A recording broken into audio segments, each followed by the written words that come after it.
If you've noticed, in today's society, many are fighting for women's rights. This battle isn't a new battle, and it's been going on for a really long time.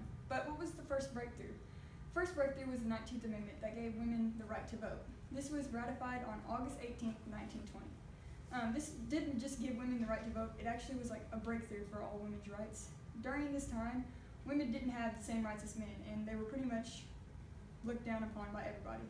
And it was a major problem. This fight for this amendment started at Seneca Falls, New York. It was a convention for where women's and suffrage movement people came. This is where they started the women's rights. In my speech, I'm going to include the women who did it, who women's rights were like before, and how they got this vote. Like I said before, this fight started at the Women's Convention, but whose idea was it? Well, it was Elizabeth Cady Stanton and Lucretia Mott that organized the convention. Another big face was activist Susan B. Anthony. She organized a bunch of organizations like the National Women's Suffrage Association, and she went all across America and gave different speeches, and she was like the face of women's rights. She also was, they named the amendment after Susan B. Anthony, the Susan B. Anthony Amendment. This battle lasted for over 70 years, and the right to vote was the centerpiece of women's rights and was what women needed to get their lives going. Before this amendment, women did what stay-at-home moms do now. They did chores, housework, they took care of their kids. And another big thing where women, like the money that they earned didn't go straight to them and went straight to their husbands.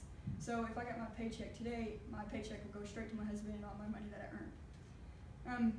Now that everybody knows about the amendment, how did they actually get the amendment passed? Well, on May 21st, 1919, Representative James R. Mann, who's the Republican from Illinois and the chairman of the Suffrage Committee, he proposed a House resolution to approve the Susan B. Anthony Amendment. This passed by a landslide of 304 to 89. As most know, in the House you have to pass the 2/3 requirement of that many people to vote to actually get it to pass. Then 2 weeks later it went to the Senate on June 4th, 1919. Here they only passed the 2/3 requirement by 2 votes, and it wasn't so easy. From there it went to state ratification. Illinois, Michigan, and Wisconsin were the first. Kansas, New York, and Ohio came later. By March 20th, just 35 states had approved it. But what about the rest?